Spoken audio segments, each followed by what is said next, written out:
Hello, I'm Doug Muzzio. This is City Talk. The scene, the Grant Hyatt Hotel. The event, a conference with all the movers and shakers in New York City. The future of New York City, a critical discussion.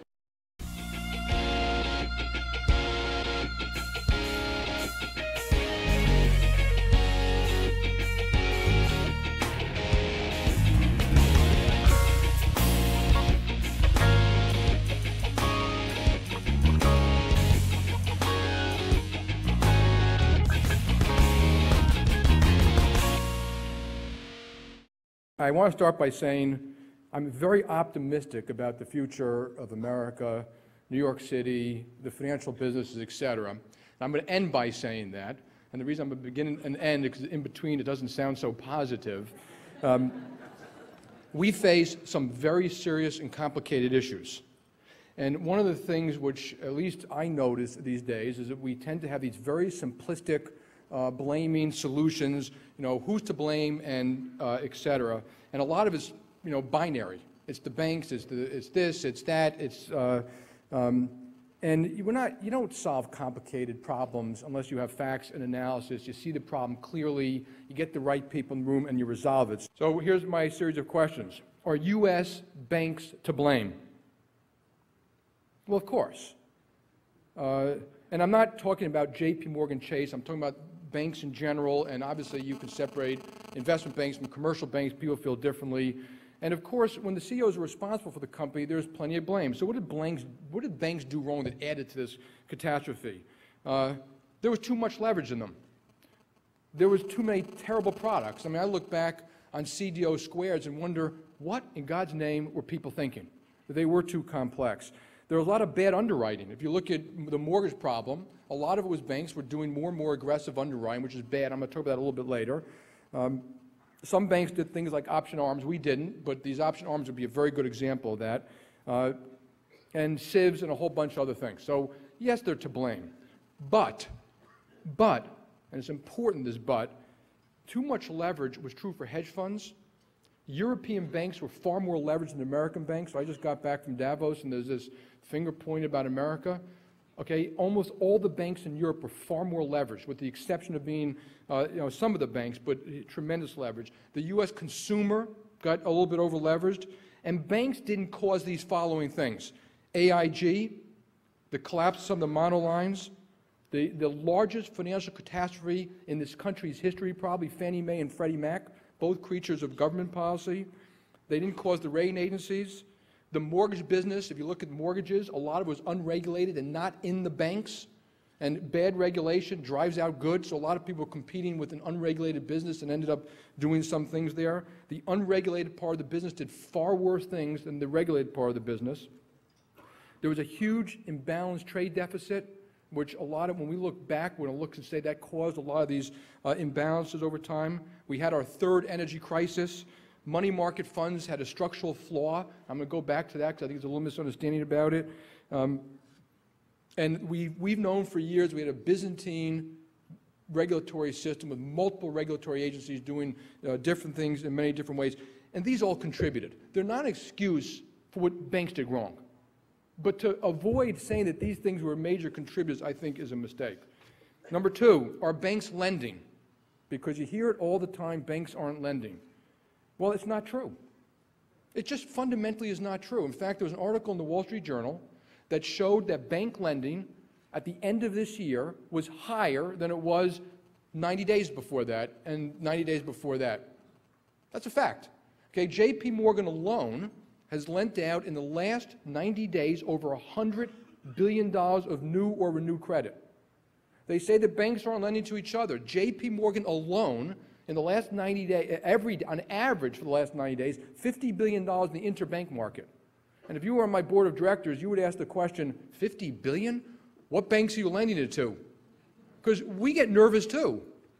We're worried about the business we're in, and we can't afford to make a lot of mistakes and do the job we need to do around the world. I'm speaking for a lot of banks. They're out there lending. Now, some balances are up, some loans are up, some people have tightened credit. Of course they've tightened credit. We're going to lose in credit card alone next year $10 billion of people not paying us back. Do you think the right thing to do is just give out more credit? Didn't unsafe and unsound lending cause some of these problems? So banks have to lend, but they also have to do it wisely, and the fact is most of them are doing it. Loan demand, by the way, small business, middle market, is really coming way down. Their inventories are coming down. They're not building the new plants. So it's not so simple to say banks aren't lending. I also want to point out that JPMorgan, when Illinois couldn't do a $1.4 billion bond issue, we bought the whole thing to help out the state. And so people, and again, I'm speaking for a lot of banks, are doing what they can to help, and we want to do what we can to help. Remember, banks also have to do something, because a lot of people, they give anecdotes about, it's in the paper all the time, that someone cut my lending or someone. Banks uniquely, when you walk into a store, that store wants to sell you something. And they're only happy if they sell you something. That's fine. When you walk into a bank, uniquely, we have to say no half the time. Half the time we say no, it's the right thing for them too. So when people are out there saying it's bad, no, we got into this mess with unsafe and unsound lending, and we don't want people to over-leverage either. So we're doing it. A lot of the other banks are doing it. I also want to point out another major fact, which I'll talk about a little bit in a second. Banks today are 20% of lending. In 1982, they were 40% of lending. So if banks are lending, who's not? There's a huge marketplace that's not lending, okay? Money market funds. There was a run on money market funds after September 12th. $500 billion came out. How many of you took money out of money funds? Right, be honest. How many of you took money out of bond funds, money funds, something, and moved it to something safer? Raise your hands a second. It was you. And acting wisely for yourself, you got scared like everybody else. When you took money out of bond funds and high yield funds, what do? They buy commercial paper, which is lending to corporations. So there's a huge drop-off in non-bank lending. Not because anyone was bad or stupid or wrong, but when all of us do it all at the same time, it does cause some of these problems. Hedge funds had to deleverage. They buy some of these things. Bond funds had to do it. And people forget that the secondary market and the primary market are very close to each other. When people stop buying things and banks can't issue things or sell them, they have to cut back a little bit too. So it's a little more complex than saying the banks are not lending. Should we have known? Should we have known? This is a tough one. My daughter called me up about a year ago. Remember, this crisis has been going on for a year and a half now. My daughter called me up from college and said, "Dad, what's a financial crisis?" And at first I was really happy she was like reading the paper, and at college they actually start to think about things. It's a very nice thing. And I said to her, without being funny, trying to be funny, I said, well, it's the thing that happens every 5 or 7 years. We had the '01 internet bubble, we had the 1997 emerging market LTCM, we had the 1990 real estate, we had the '82 recession, the '74 recession, and they're all a little bit different, but we do have a crisis every 5 or 7 years. When we bought Bear Stearns, and I just want to take 1 second on that, we were also asked to do that, and I went to my board and said, this is really tough and risky. And they said, which I think is the right thing, do everything you can to help the United States of America and the financial system, but it's got to make sense for the company. I think it did. But boy, did we take a lot of risk doing that. The beautiful part of the story, by the way, is not the financial engineering. It wasn't the price paid, because we needed this huge margin for error. When we bought Bear Stearns, think of it as we bought $400 billion of assets that night, and we knew we had to sell $200 billion into a bad market. And it did cost us a lot of money doing that. And this quarter alone, this year alone, since we bought Bear Stearns, it probably cost us several $1 billion to finish the de-risking of Bear Stearns. The beautiful story about it, by the way, which I also wish people, to me, is much more important, and I didn't do all the heavy lifting, it was really the CEO of the investment bank and other people. When I called them that night and Friday night, thousands of people got dressed and went back to work. Legal, compliance, audit, systems, traders, equity, Asia, Europe, and worked around the clock to see if we can handle it. That's the beautiful part of the story to me, is with the effort that the folks made to do something like that. Fast forward to September 12th, the weekend of Lehman, and now all of a sudden, I called my board that night. I did one really smart thing, by the way. Because the poor board, I think we have like 8 or 9 meetings a year, but we've had at least 10 or 15 additional calls and meetings since then. And the smart thing I did is pay your board annually, not by the meeting. But the board, I called them up on Saturday or Sunday and said, it's possible that Lehman Brothers is going to declare bankruptcy Sunday night, AIG during the week, and that could have a cascading effect like we were afraid would happen when Bear Stearns went. And now we know it was true. In a very short time period, okay, Lehman, AIG, Fannie Mae, Wachovia, and there's tons of others, WAMU, basically collapsed. The financial system went into cardiac arrest. Now, all of a sudden, this was beyond what we were dealing with in 01, 97, 82. It's never happened in our lifetime, unless you're really old. There's maybe some people here, but it happened in the Depression. Now, I'm not sure you can run the country preparing for a depression, because in reality, if you said, okay, Jamie, run your bank such that you're prepared for a depression, we would have to, for every $100 of equity, we'd have $120 of loans. So I'm not sure the system wants you to be prepared for an event like that. Cardiac arrest in the financial system, there's healing. You've seen commercial paper come down, LIBOR rates come down. Last month was the busiest bond month ever. JPMorgan did 5 or 6 high-yield deals last month. Things are repairing, and fits and starts in the financial markets, but it left us with a terrible hangover called a recession. In the economic indicators, if you look at them, consumer spend, confidence, business spend, trade, and global growth, tremendous drop-off. Again, numbers that really haven't been seen since the 1930s. So obviously, fear and panic. And it's a lot of reason, like a lot of you removed money from things. You got scared, perfectly reasonable thing to do. And what we could have known, and we knew, and if you read the papers, you know, we knew there's a lot of leverage. People worried about hedge funds. We knew there was a housing bubble. People wrote about it all the time. We knew there's a huge trade imbalance. There's a lot of speculation that low rates were causing some of these imbalances. But no one really knew it would get this bad. No one. And it wasn't reasonable to know that. But now we're in the middle of this recession. Has the government done the right things? Here, I would say, I think that the Secretary of Treasury, Hank Paulson at the time, Chairman of the Fed, Bernanke, Tim Geithner, who is now the new Secretary of Treasury, the OCC, the FDIC, I think they acted, and this is my opinion, brave, bold, quickly, differently, uniquely, and it was hard. They had never dealt with this either. And in fact, I was in Asia, and a lot of my Asian friends, particularly the Japanese, said they were shocked how quickly America moved. Whereas here we're criticizing ourselves how long it took, 2 weeks, 3 weeks, TARP. It was we saw democracy being made, where the Senate was debating these things. And they were dealing with a patient that came in with multiple critical things that can kill it. So yeah, there was a little flip-flopping. They said, okay, stop the bleeding before the bleeding kills the patient. All of a sudden the heart stops, you turn around and you do something different. So there was a little bit of inconsistent policy. And I think it's very easy to go back and now say, okay, well, you're the person in the boxing ring, you should have done A, B, and C.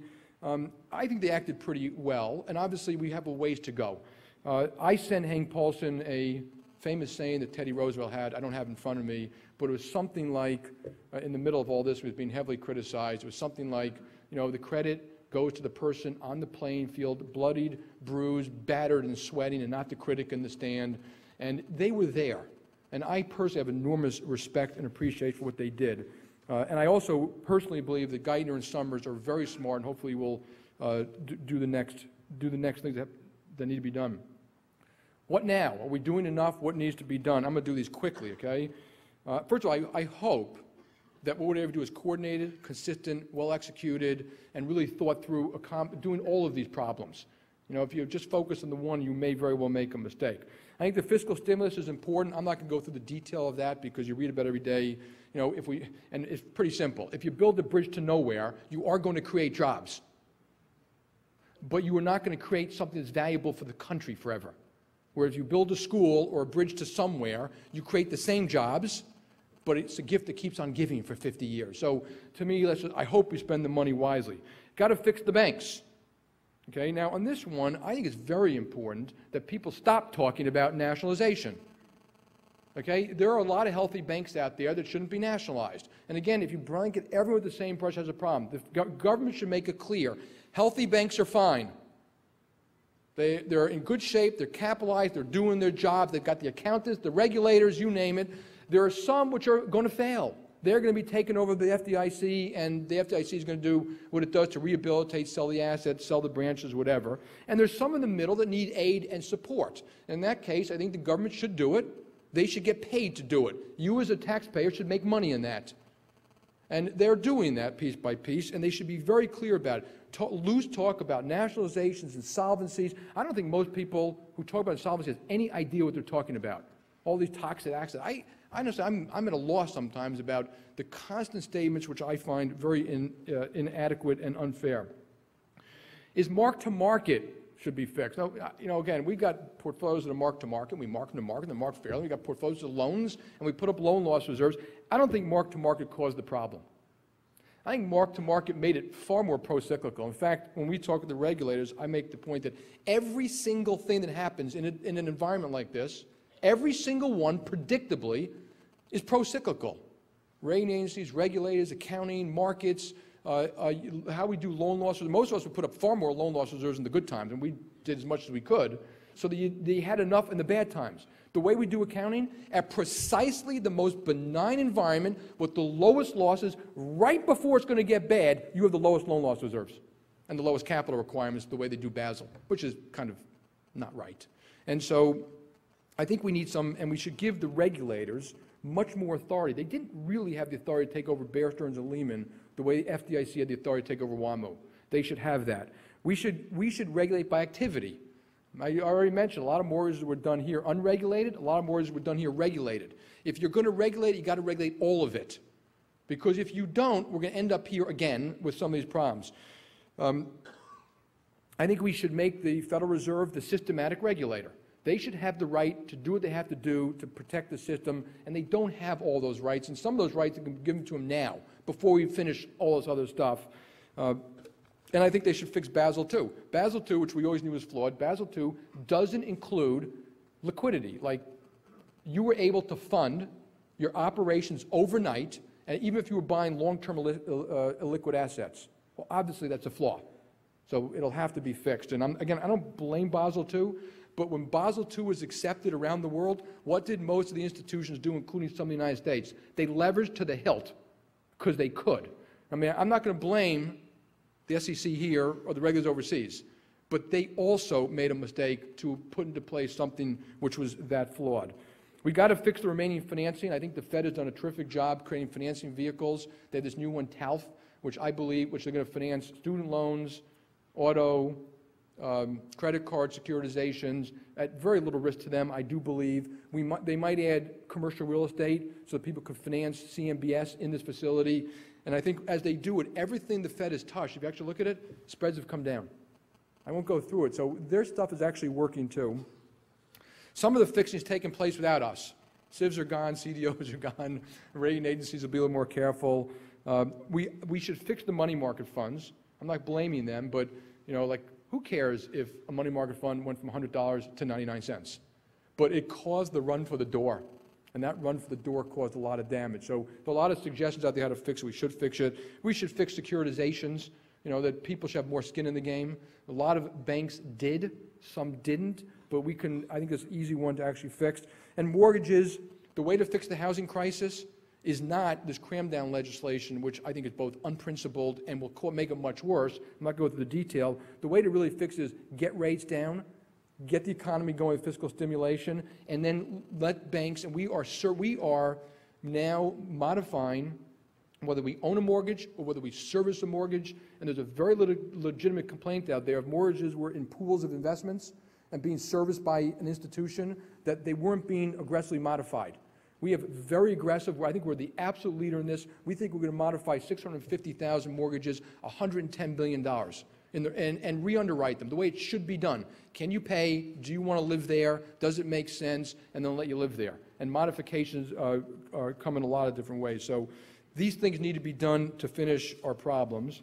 And now you have a little bit of the Chinese getting mad at us and us getting mad at the Chinese. Remember, it's the same side of the coin. Our trade deficit, we overspent, we were profligate, we over-leveraged, they were the beneficiary. The unwinding of that imbalance hurt both of us. It would have been far better off not to have the imbalance. Both sides benefited, both sides hurt. And so I wish they would stop yelling at each other and just actually fix the problem. But the one that sticks in my mind, okay, now you saw Rahm Emanuel said, don't let a good crisis go to waste. And I agree with him. But I am really uncomfortable saying that we have to fix our major problems by waiting for a crisis. I wouldn't do that at JPMorgan. And that would really make me nervous. And so I'm going to give you one crisis. This is our third one, the energy crisis. Third time. And what have we done as a country? What have we done? Nothing. Now, I'm not going to blame Congress. I want to ask you all a question. It's interactive without that machine. I don't need the machine. Ready? How many of you got really angry when gas prices went up to $4 a gallon? Raise your hands. Be honest about it. Okay. It's your fault. You have no right to get angry over that. You don't know what gas is worth, how much it costs, the risk is taken. You want a better environment, reduce CO2? Okay, the only way to ultimately fix the energy problem in the United States of America, it's not by, I'm a Democrat. I think they're sometimes crazy. It's not by having a Christmas tree of little benefits, well, we'll do this for solar and this for car and this for auto and cafe standards. It's to make you pay more. In Europe and around the world, gas costs, I think it's $8, all right? I've got the exact price. Well, what happens? If we kept the price of gas and energy, and it's got to be an effective BTU tax high, okay, you will make wise choices. What's the cheapest way to reduce CO2 in the environment? Insulation in your homes and buildings, and better windows, better refrigerators, better air conditioners. If the cost of energy is high, what are you going to do? It's got a positive return. A McKinsey study shows it's got a positive return. If you keep the cost of energy high, and I don't think we should take it out of your pocket. I think we should give it back to you elsewhere, like in a payroll tax, more to lower paid Americans. Give it back to you. So you're exactly neutral, but energy costs more. You'll buy smaller cars, do smaller homes, replace the air conditioner. Businesses can rely on it, and then you'll have an amazing thing happen in this country without going through these rinky-dink little benefits that we pay people in Congress. You will have hundreds of billions of dollars invested over time in alternative energy, because the inventors and the venture capitalists and the people investing in those things are going to know that they've got a ceiling. So batteries, cars, and it will work. They know that oil is not going to go down to 30 and wipe them out. You're not going to get hundreds of billions of dollars invested in it if you get wiped out just like that because commodities go up or down. And I was saying this before oil went back to 38.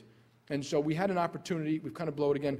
It's our fault, folks. And I blame the citizens. We've got to have the fortitude to do the right thing. If we don't, we're going to have another oil crisis. And this particular oil crisis, not just money, it didn't just create half that deficit. And it's really simple. If we have an economy of $14 trillion of GDP, and we buy and sell the same amount overseas, and all things being equal, oil goes up, we're sending $500 billion overseas, which we're doing year after year after year after year, you're going to get in trouble. And in this particular case, some of that money goes to people who want to kill you.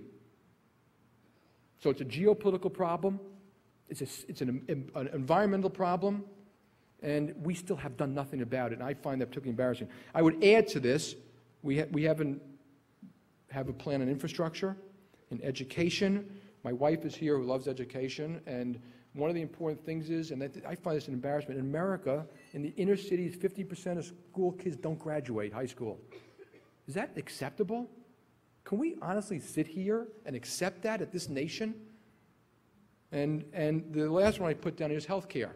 I think that education, we can give health care to everyone in this country if we do it right, and it'll be cost effective and better. And I think it'll be cheaper ultimately, by the way.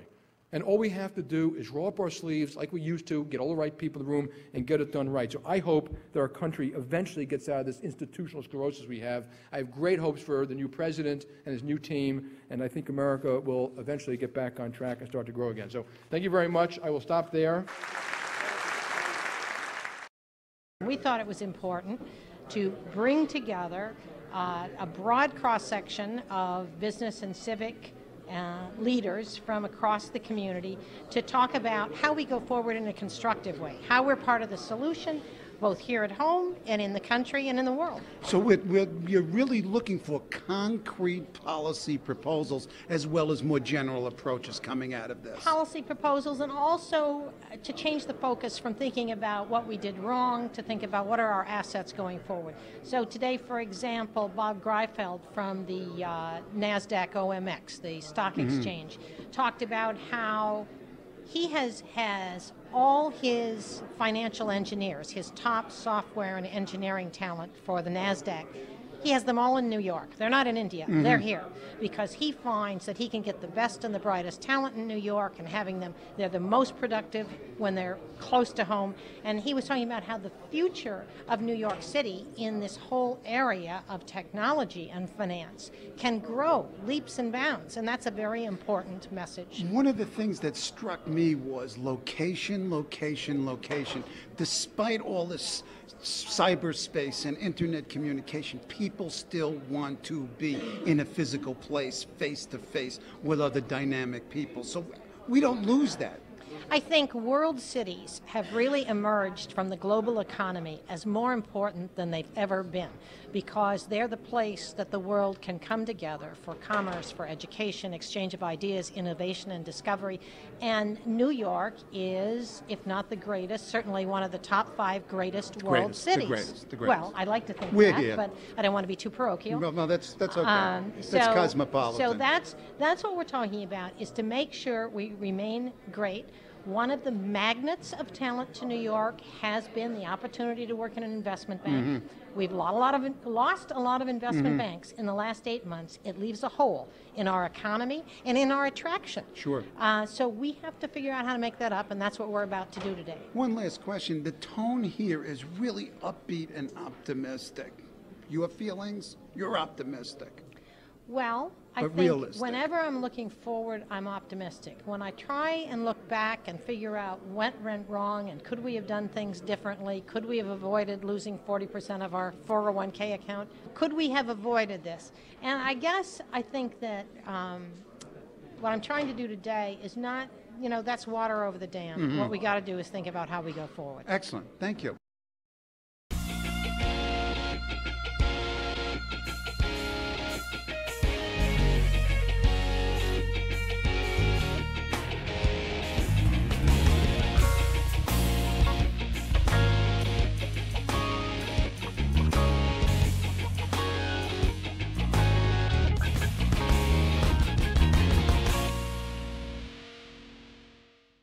Hello, I'm Doug Muzzio. Let us know what you think about this show. You can reach us at CUNY.tv.